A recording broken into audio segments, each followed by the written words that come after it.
you have been able to like plant so many trees in this place, and they're all surviving, they're all doing nicely. You get a lot of fruits from these as well, and you have been able to do it with just buying 2 tankers, right? So far. Loads. That's right. So that's what we are going to talk about.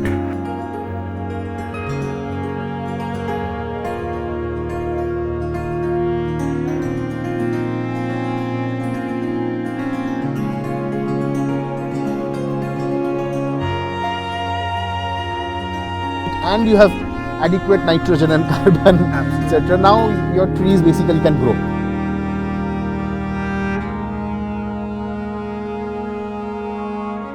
You know, it's fascinating to see nature rewarding your simple application of common sense. So this is how it is. Oh, yeah. Okay. Yeah. I'm not recharging them anymore because everything is. Because you do need to stress them, and you do need to make them work hard to do that. And only the hardest and the fittest survive.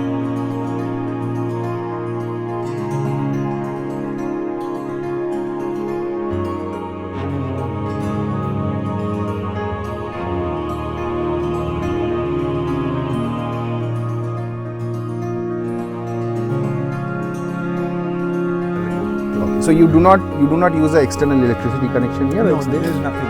Okay. It's completely off. Oh, okay. There's no water, no pipeline. Okay. So all of these lights, etc., were all basically through solar. Everything is through solar.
So we are at Sesbania project today, right? Right. And my good friend is here, and we actually met a long time back at Yahoo when we used to work together at Yahoo long time back, Krishanu, and he has been a techie for a very, very long time. You cannot guess his age. I'm not going to tell what his age is. He looks at least 15 years younger compared to what his age is, right? And so the reason why today's shoot is very interesting is because a lot of us can relate to it.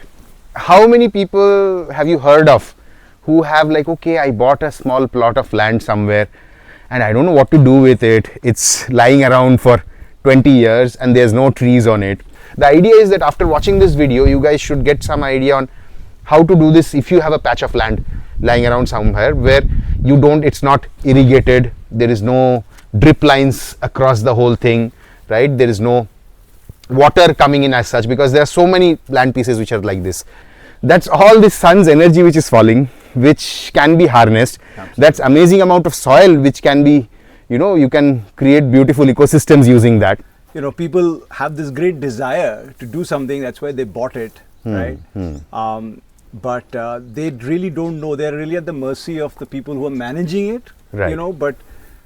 But unless they pay a big amount of funds to manage it, they really are not able to see how to take it to the next step and right. how to make it real productive for themselves. Right. This is what happens typically. So people buy it saying, okay, great, I'm going to plant a lot of trees, etc. Buy a truck full of fruit trees. They go ahead and come and plant it, right?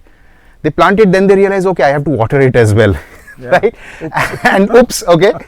Then they say, okay, now there are two things that happens. One is people say, okay, I'm going to get a tanker and I'm going to get a tanker every week and I'm going to water it, right? Yeah. End up costing a lot of money. So what's very interesting for me is that you have been able to plant so many trees in this place and they're all surviving, they're all doing nicely. You get a lot of fruits from these as well. And you have been able to do it with just buying 2 tankers, Yeah, right? 2 So tanker far. loads. That's right. So that's what we are going to talk about. Absolutely. So let's talk about that. But before that, if you can tell us a little bit about your motivation at buying this. When did you buy this, and what were you thinking at that point of time? So in 2004, when we came back, exactly 20 years now, we got ourselves, our home in the city, and we got this place. We were in Seattle before that. We used to always, my wife and I were very green thumbs, like Shamik said. Yeah, we've been techies for a while, but we've been green thumbs for even longer. So one of our motivations was definitely, have the family, like we have 2 girls, beautiful girls, who we wanted to, let them grow up in the city with access to everything. But we also wanted like a weekend project where we could play with nature, and we always wanted a pumpkin patch, right? In the US, it's a common concept, and we never had one there. So we wanted to, get started with that life here. We were very interested in actually forest gardening, which is pioneered by a British gentleman, Robert Hart, who actually, pioneered this concept of creating gardens by not disturbing the way nature grows, right? So you only perturb what you are interested in perturbing, but let nature, which is like billions of years of evolution, it has far more wisdom, let that guide the evolution of your land. So we were basically, that was the starting seed, the forest gardening by Robert Hart. So we followed that principle, and by that time, by 2015, it was there was a lot of work that's been done across the world. Bill Mollison's, he had already come up with the concept of permaculture, which is permanent culture, right? And it's not just about growing food; it's about how to live in harmony with nature and with each other as well. So that really appealed to us. Sometime along the way, I did my PDC from the PRI Jeff Lawton's Research Institute in New South Wales in Australia, and I felt that I had the necessary knowledge and confidence to go ahead and do something with the space.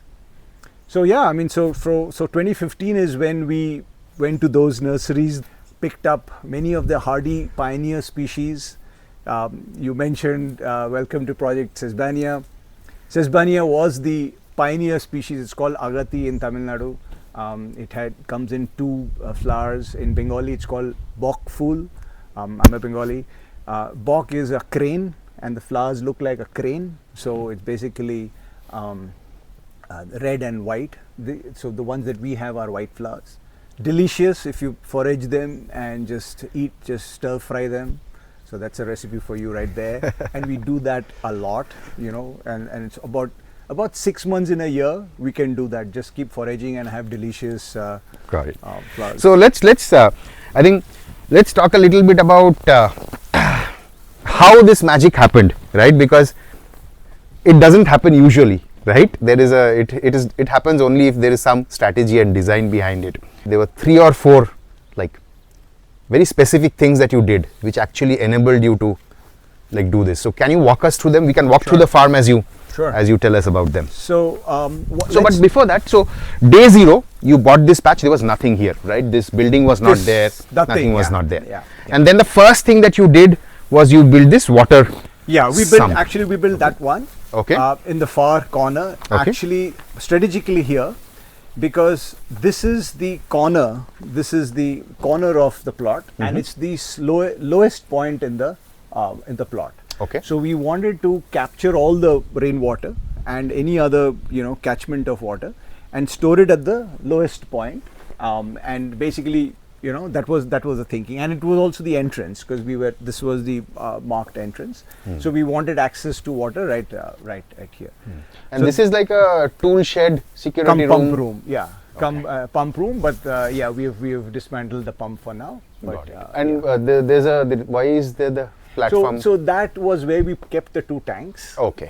But yeah, But now you don't have any tank, nothing. This is running on its own. This is completely Running on sun nature. and rain. completely nature fed. There is no water. There is no tank from which you can go ahead and the do last it, right? official manual drop of irrigation that I did was on March 23rd in 2020.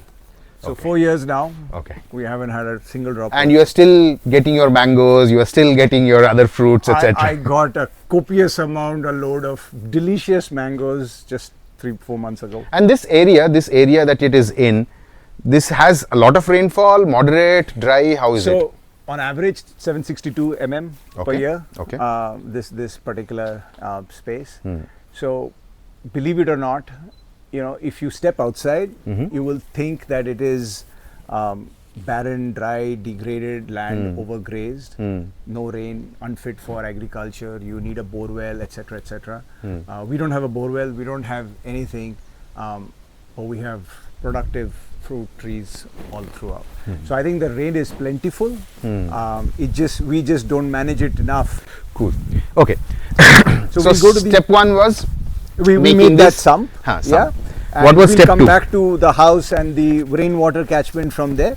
But first we'll talk about the rain. We'll go to the other corner. Okay. Come. So you have cut down a bunch of the grass and used it as like mulch. This is sort of all material. mulch, yeah. This is all Got it. trapping the water and yeah.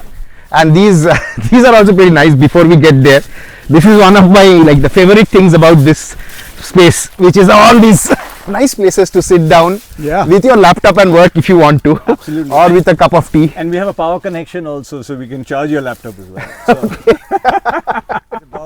So this is the highest point on the land, this corner, right? It's the highest point of the land. And the dip in elevation from here till that sump, the lowest point, is about 1 meter. Right? So there's a 1 meter drop in elevation. So the first thing we did was we had to capture rainwater, right? So we've designed a bunch of these ditches on contour, and the term for this is a swale, and you take the mass from it and lay it on the downstream side of this trench, and that's called the berm, right? So you let rainwater fall on this swale. And since it's on contour, meaning it's all on the same level, though no water is going to flow. And this was like a 2 feet by 2 feet. Yeah, 2 feet about by 3 2 feet. feet by 2 feet by a foot and a half. Yeah, Okay. 18 inches. And if the interesting thing is not done with a JCB or anything. No, a lot of it's just people made say that, oh no, you need to get a JCB, do your earthworks. 2 strong lads came and did this in half a day. Right. That's right. So the swale is basically, it's like perpendicular to the flow of water. That's right. So that the water flows into it, gets trapped and seeps down into That's the. right. So this and is when the. it sweeps down, Yeah. and the trees are planted downstream, and the roots go down and seek that water. So how many such trenches or swales are there across your property? So for this size, I managed with this is the first, second, third. So there are 3 big swales. Okay. All of them in this perpendicular. All of them in contour and perpendicular to the slope. And so this was one of the first big factors which has helped you do this without relying on irrigation. Absolutely. Right? Because I realized that there is nobody to irrigate this place. There's no water. There's no other form of irrigation. Then the second big thing. And the second big thing is, when it rains, and it does rain a lot when it rains, we still don't want a single drop of water to leave your plot. That's the cardinal sin, right? There are a few cardinal sins, and I'll come to that.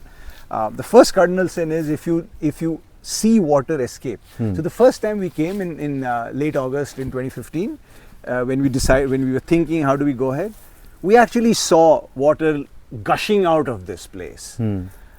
So much so, my wife, we went to Bangalore and we bought a pickaxe and we started digging this first trench on that side. Okay. Just to hold the water, Because it was so painful to see all this. Your topsoil is going off. All this water is going off. My topsoil is going off. So we went downstream where the water was leaving. We quickly started digging, and we did what we could. But that was really swale number 0. But now it doesn't exist because the house has come up there. But that was really our first swale. But just to capture that. So cardinal sin number 1 is do not let water, precious water, God-given water run off. So when it does rain and the swales will overflow, we have an overflow system which overflows and goes into these. So from the swale there is another cut which is There being is done. another, so this is just like a ditch. It's not a swale. Okay. It's a ditch that's coming this way, and it's sinking into this deep recharge pit. Okay. So this is a 12 feet deep pit, which I have secured with cement rings. Okay. So you dig a 12 feet deep hole. Yeah. And on that you put cement rings. How many of them? So about six of them, because it's about 2 feet. Okay. Wide. So Okay. yeah. And these cement rings already have holes in their See, on the side. cement, these rings come with 4 holes, which is enough for the water to percolate out. So what is happening is this water is coming in, and it's falling in, and it's basically just letting it. And as a result of that, this shisham, dalbargia shishu tree is, you can see, It's so happy. lush and happy. Right? Got it. Because these roots are going and getting the water right from there. So the second piece is doing these deep recharge pits. That's right. So that you we can. have 4 of them in this plot. So you have 4 of them which you have created, and which are all of them are connected with the overflow channel from the swales. From the swale. Got it. That's right. So that's the second piece. Third piece I think is these trees that you have near these recharge pits. Right. It's placed very strategically. That's so right. tell us a little bit about that. Yeah. So look,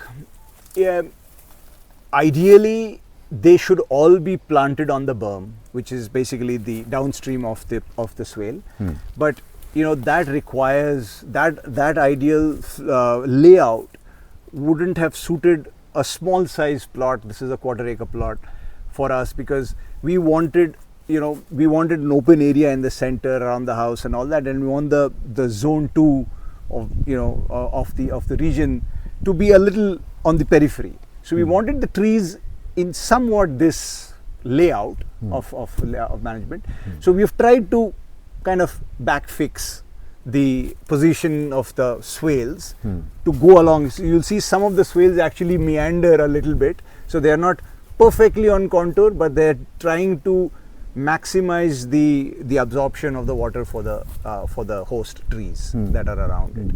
But if we were to do this with large parcel of land, you should definitely do this with swales and trees planted on the berms. Okay. Berms is this part. So if this is the swale, downstream, then this is the berm. Yes. Like this tree is planted on the berm. That's for a example. perfect berm plant. And so is this orange tree. This is a perfect berm plant. Right. And you can see you can tell the difference. Right? The other thing that I heard you tell me was that you tried to plant nitrogen fixing trees. Yes. As the initial set of trees which were near these water sources. If you look at, so this one is still true to itself, because so this is a country jackfruit, and you'll see some hybrid jackfruits which are doing far better. But this country jackfruit it's a volunteer, it's come out on its own. Okay. And next to it is a moringa tree. This moringa is a nitrogen fixer, right? And this was the setup 7 years ago for every pit. So I had 57 trees, and each one of them had a moringa next to it. So moringas is of course nitrogen. So the water. So what do you need for a plant to grow, right? Yeah. You need sunlight, which there is ample of that sunlight here. Yep. You need water. So all this mechanism of swales and recharge pits is providing the water. That's right. Then the third thing you need fertilizer or manure, right? That's now, right. Where do you get that from? That is what all of your moringa and other nitrogen fixing trees that you've kind of planted, that's what's giving that. So once all of these things are there, you have moisture, you have sunlight, and you have adequate nitrogen and carbon, etc. Now your trees basically can grow. That's right. So the focus is to get those trees to succeed. This is a very, I think, nuanced point. That's right. That as you are building this out, the first set of trees that you want to focus on, make them successful, are trees which will help build your soil a lot. Absolutely. So the first set of trees, don't focus too much on the produce. Of course, moringa is magical because it gives us so much produce. That's also, right? Yeah. In fact, that was a very good point. We looked at moringa. There are other nitrogen fixers like dhencha and others, which you don't really, it's not a production, like you don't really consume it in that easy. When moringa has got 3 ways of consumption: the flowers, the leaves, and the drumstick itself. Right. And of course the property. Yeah. Right. So that was the third piece, which is planting all of these trees to improve the soil. That's right. Then there was a fourth thing Yes. which you did, which is actually pretty awesome. Not too many people, I have not seen too many farms trying that out. So let's talk about your olas. Sure. Yeah. No. That's the hidden secret sauce as well. Yeah. So we did some research. My wife actually is credited with that research. She found that ollas, which is a Mexican invention, at least known to us, it might have predated, but there's no records of it. They use this very efficient form of irrigation, which is they dug pits next to the roots, and they put a longish jar of unglazed earthen pot in the soil, covered it and filled it up with water. Since it was unglazed, the there's a vapor pressure that's created. So there's a whole science behind it. But basically, through the pores, the outer edge of the pot becomes wet enough, moist enough, and the roots are great at this vapor pressure And seeking the water. and seeking the water. And the roots can actually seek where that is. And it's beautiful when we removed, I have a photo perhaps I can share. When you remove that pot, you can see it's like a network of roots all around it. And it's just like clinging to that pot. And that's the most efficient form of irrigation, because there's no surface evaporation. So in the early days, basically what you mentioned that you built this entire farm using 1400 rupees worth of water. That's right. That you bought 2 tankers of water. That's all. I think 1350, because the second time he took 650 from me. Yeah. So just 2 tankers full of water. That's all you have used to actually get all of these plants to work. That's right. Now what you would do is you would go ahead and take these ollas, and you dug them and put them into the soil, so that just the lid is the neck or the lid is kind of just on the surface level. That's right. And then you would fill it up with water every 15 days or so.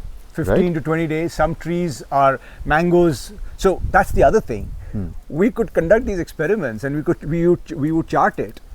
It turned out some varieties of mangoes are like really thirsty varieties, and just before like about 3-4 months before they need to fruit, before they flower, their water intake increases. So we could see that what would work for say 20 days, suddenly like 4 months before flowering season goes down to like 7 days or 8 days. Like that's magical. You are basically seeing the nutritive cycle theory in action. Saying that, oh, this is now it requires more stuff. Absolutely. Now the water is going out faster from that, exactly. Right? And since that's the only source of water that was available to them, that is actually a pretty controlled experiment where you can measure the actual water thirst level. So the advantage of this method is that it's completely efficient, because all of the water is finally going to the plant. That's right. Not a lot is getting lost by evaporation. Yeah, almost nothing, because you cover it as So this is perhaps the most efficient form of irrigation for fruit trees. Absolutely. When it's in a sapling mode. But I would say it's efficient only for survival kind of purposes. Okay. If you want to go to the next level, I think you do need the swales water and the roots going deep to hunt for that water. So this will make sure that the tree does not die. That's right. When it's young. Yeah. But at the same time, you need more water. So it's not like, oh, I did ollas, so let me not do swales. Yeah. This is the first step that you need to do. Absolutely. See, the swale is very important. When the water goes down, and remember the swale is perpendicular to the slope. So the water is seeping down due to gravity, and it's flowing down this slope. So a tree will send its roots vertically down to intercept that water, because the root system is trained to look for water. So you are actually teaching the tree how to go down and traverse multiple soil strata and actually get nutrition from different strata of soil. Therefore, the fruits of a non-surface irrigated fruit tree are guaranteed to be more nutritious and more tasty, because you are getting the nutrients from various substrata. Right. and that obviously it will be more mineral rich, etc. Right? Absolutely. Very often in most farms, the topsoil, unfortunately, a lot of the minerals have disappeared as you have kept on harvesting things. As and you've stuff like harvested that. and you've added additives, much of that might have leached away because you don't have a good, cation exchange capacity of the soil. So a lot of these things And in happen. fact, like for example, one of our partner farmers at Farmizon who sells his kesar mangoes, he passed away a couple of years back, unfortunately. But one of the techniques he would always do is, so his kesar mangoes are the biggest and the sweetest, absolutely. Okay, and I should try some. he would, and it still gets sold. His daughter sells it on Farmizon now. Good. Suresh Martal. So he would always do this thing of giving water stress on the plants, on the trees strategically. Yeah.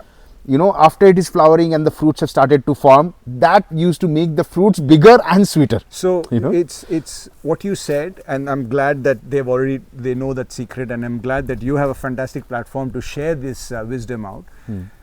So a friend of mine had very nicely put it, and it has become like our operating mantra.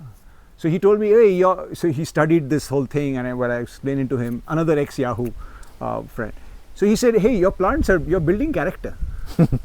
You're building character for them, right? Because you do need to stress them, and you do need to make them work hard to do that. And only the hardest and the fittest survive. And what they survive, So I haven't ever given even a millimeter of pesticide, insecticide or anything to any of these guys. Not even neem oil or any pestifluent, nothing ever. Nothing.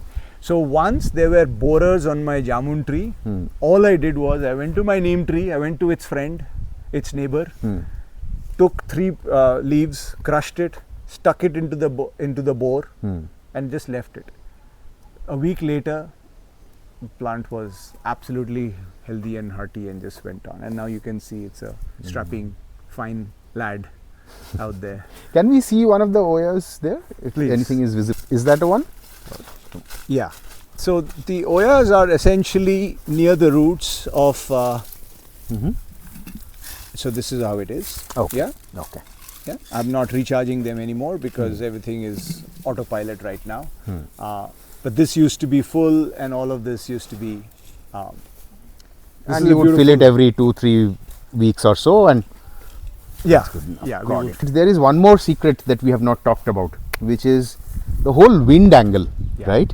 And earlier today you were mentioning that it's not the sun, it's the wind which can really take away your moisture. Yep. So tell us a little bit about that. Yeah, no, that's a great point. You definitely need the sun to cause the right temperature, to create the right temperature for evaporation. But what happens, the real cause for evaporation is heavy dry winds, right? If you have a lot of wind that is coming constantly at your plant, which is nothing but a water pump, because all the plant is doing is trying to take water from the ground and do its photosynthesis and giving it out as transpiration. It's giving out water vapor as output. That water vapor needs to stay around the vicinity of that region, but if the wind is constantly blowing it away, then everything around it stresses. Where there are a lot of trees, you get a lot more rain.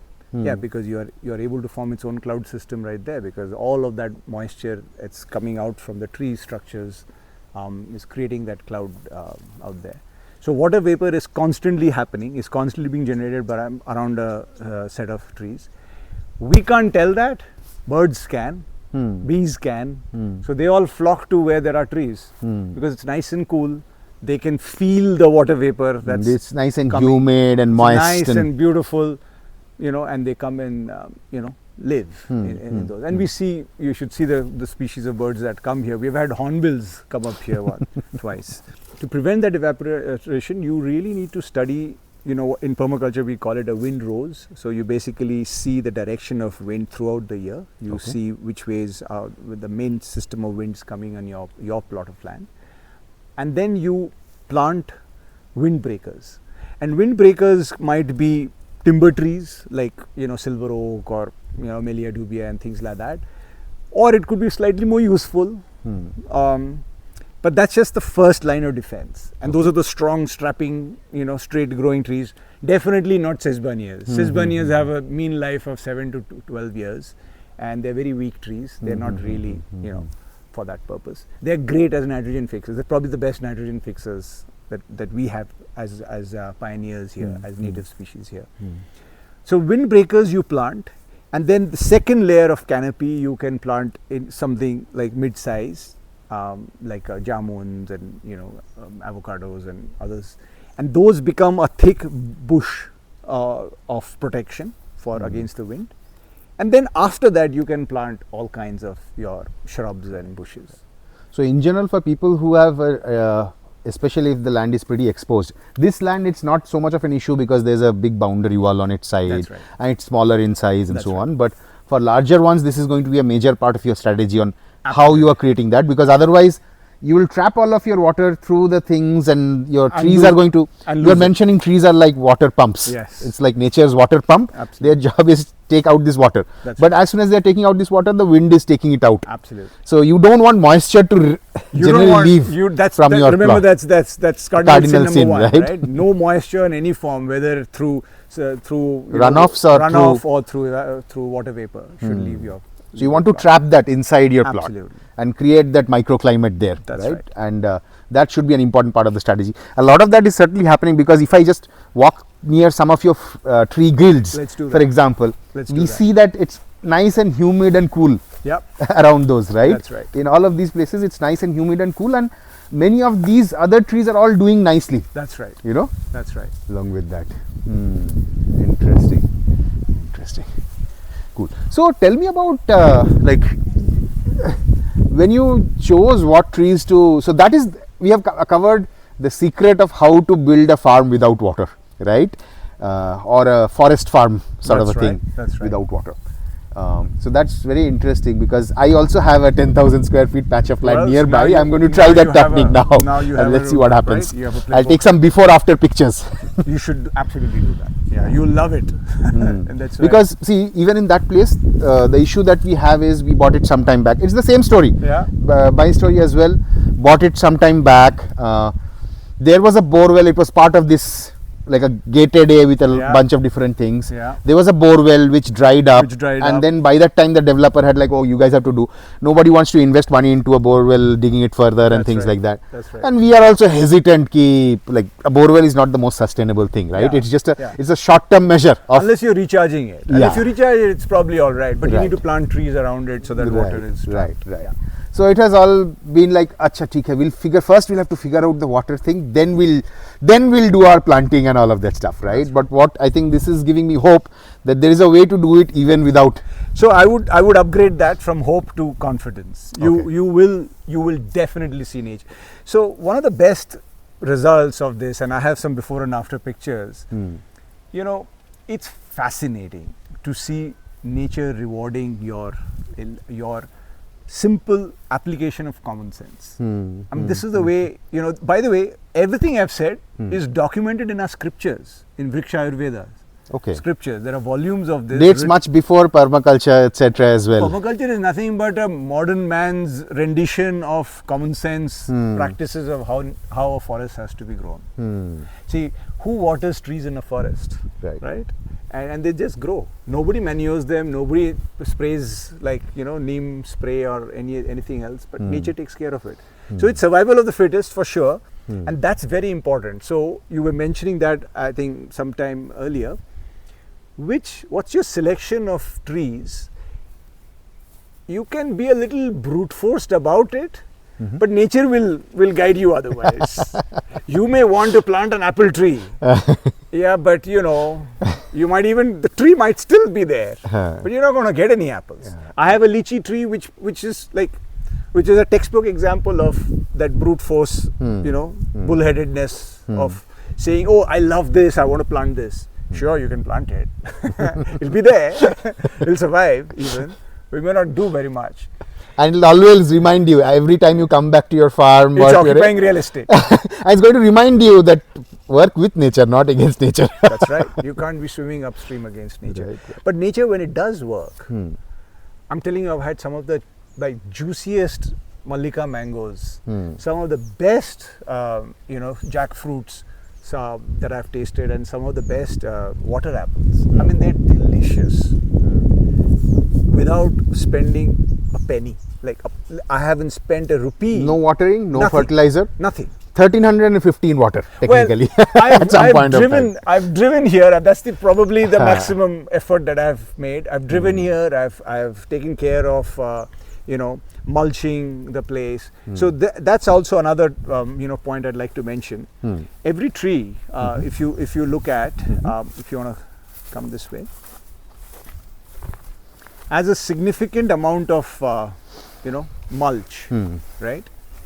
Every system has to have a significant amount of mulch. And how frequently do you do this mulching? So you have to make sure. So here's the thing, it has to be mulched throughout.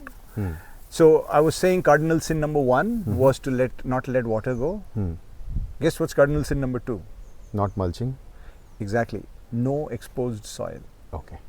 So one of the things that we realize is,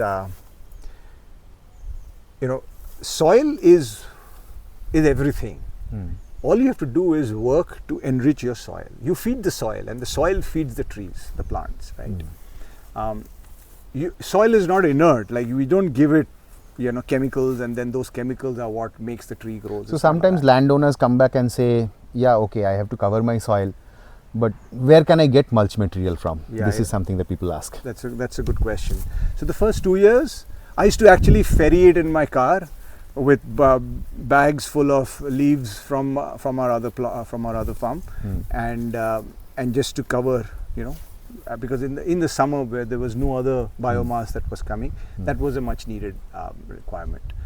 And then as the trees grow, they're producing a lot of biomass.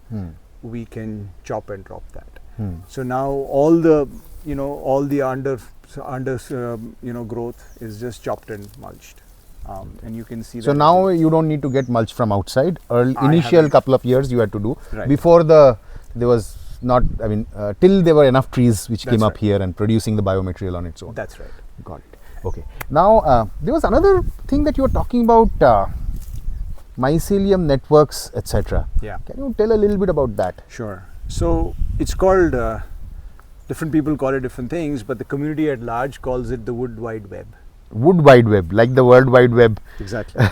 Okay. So the Wood Wide Web turns out, so in a teaspoon of old growth forest, in a teaspoon, can you take a guess how much fungi filaments are there? Couple of billion. 40 miles. 40 mile long, huh? Yeah, 40 miles. In a teaspoon. Not a tablespoon. Wow. Of old growth. Now, when I mean old growth, meaning nobody's ever come there and touched anything in recorded history, like at least a million years old. So that's the end goal, right? That's the end goal. When you have that in your soil, the Wood Wide Web is everything. It's literally your DARPA nets, the internet. It's the internet under the ground. It is communicating every kind of signal that the trees need to know, right? There are a few trees which don't like each other, just like the real world. You have friends and foes. Rogue nodes which are there, for example. There are some rogue ones who don't like that guy near me, right? There is the foe business. Those are called like and you study them in through allelopathies. There's a term in all of this where you can know that. And some of my guilds are actually are experiments in finding out which are the ones that work well. Like the most famous ones, the Three Sister Guilds, of course, everybody knows about. So like that, we are trying different guild combinations to see which ones actually thrive better in a guild form versus actually that is, I think, a really good area of research in general. That's because that information is not available, especially for the Indian context. Exactly. Right? It's just not there. What guild combinations work here? You hit the nail on the head, because And I was looking for this. Of course, there's a lot of information with, fruit, apple guilds and pear guilds and plum guilds. Not relevant to India, right? What do I do here? Unless you are in the Himachal or something. Exactly. And I'm not there. And so what do I do here? So I wanted to do that also as an experiment set. So some of our experiments are like that as well. So that's a work in progress. One rain and they'll all pop up. Like, it's amazing how well these are doing without having been watered for 4 years, right? Yeah. No, these have not been watered for 6 years. Okay. I never used to water these guys. We used to water the little like dainty ones, right? How's the amla? Nice. Yeah? Yeah. Nice sour tart. Okay. So that's the only. Okay, so there was one interesting thing that you told me about how you have. So you have solar panels here. Yeah. What is the solar energy used for? So I had my pumps and the fans and the lights when I used to sit in the room, etc. And I make hibiscus tea. Okay. So to heat the water, I needed a little thing. Okay. So you do not use an external electricity connection here? No, there's nothing here. Okay. It's completely off grid. Oh, okay. There's no water, no pipeline. Okay. So all of these lights, etc., were all basically through solar. Everything is through solar. Okay. And how much does a solar setup like this in a very small patch? How much does it I have typically a cost? 2 kVA setup. Okay. Nowadays, 7 years ago, it was 5 years ago, it was still quite pricey. So now the prices have come down. Okay. So it's not, I don't have the exact prices, but the batteries are the most expensive. Okay. So that's about 50-60K. Got it. For a 2 kVA setup. Got it. So now these solar panels are on your roof, right? And you have them at a particular angle. Yep. Can you tell us more about that? So we are right outside Bangalore, which is at 12.57, 12 degrees 57 north. So essentially what that means is that's our latitude. And if you can tilt your panels to at that 13 degree, 12.5 degrees angle, then when the sun goes, it'll go right. It'll be orthogonal. The sun rays are going to be hitting it straight. Whereas if this was like this, it wouldn't be hitting straight, right? It'll be at an angle. So if you're like this, you're hitting it straight. So and the throughout, like from sunrise to sunset, it's basically maximizing the solar radiation. So you put the solar panel at the angle which is of your latitude. That's right. That's the rule of the. And this is for the northern hemisphere or southern. Both. Southern hemisphere will be the other way. Okay. So northern hemisphere like this, and southern hemisphere will be like. Cool. Awesome. So Krishanu is going to be launching a course on Farmland Academy as well, to kind of share a bunch of his learnings from doing all of these experiments, from reading all of those tons of books, from doing that PDC course and all of that stuff, right? So that's going to be fun. Looking forward to getting that going. Subscribe, share, like, follow, whatever with our channel, the Farmland channel. Thank you. Thank you for coming. Yeah. See you. Bye-bye.